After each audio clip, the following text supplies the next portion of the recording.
তাদেরকে সবাইকে ডাকলাম, এখানে এসে দেখি এরা গো ব্যাক করছে। মানে এখানের সাথে গো ব্যাকের কি সম্পর্ক আছে বুঝলাম না। আমার মনে হয় এরা চুরি ঢুকতে নাকি চুরি করার জন্য, কোনটার জন্য এসছে এটাকে কি জানো।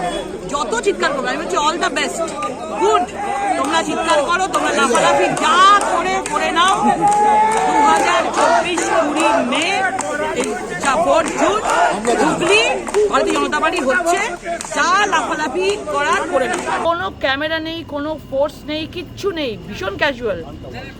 সেই জন্য আপনাদেরকে সকলকে বলবো, আমরা নিজেরা এসিপি এসছেন, আমি কথা বলবো, যদি এটা না ঠিক করে ওরা, তাহলে কিন্তু সারা রাত বলুন 4 তারিখ অবধি এখানেই আমরা বসে থাকবো। তাহলে কি আপনি বলছেন যে যেখানে স্ট্রং রুম করা হয়েছে স্ট্রং রুম সুরক্ষিত নয়? স্ট্রং রুমের বাইরেটাই রয়েছে, কিন্তু স্ট্রং রুমের আশেপাশের জায়গাগুলো একদমই সুরক্ষিত নয়, ভীষণভাবে ওরা খোলামেলা করে রেখেছে।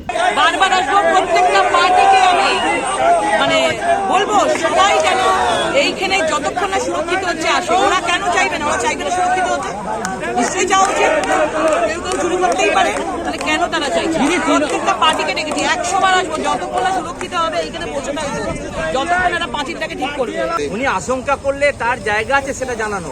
উনি এরকম দলবল নিয়ে তো সংগ্রামে ঢুকতে পারেন না, এই জায়গাটাতেই তো আমাদের প্রতিবাদ। আশঙ্কা উনি করছেন, উনি জানা নির্বাচন কমিশন আছে, সেখানে জানাবেন, ক্যান্ডিডেট জানাতেই পারে, কিন্তু উনি দলবল নিয়ে সংগ্রামে ঢুকে যাচ্ছেন কেন?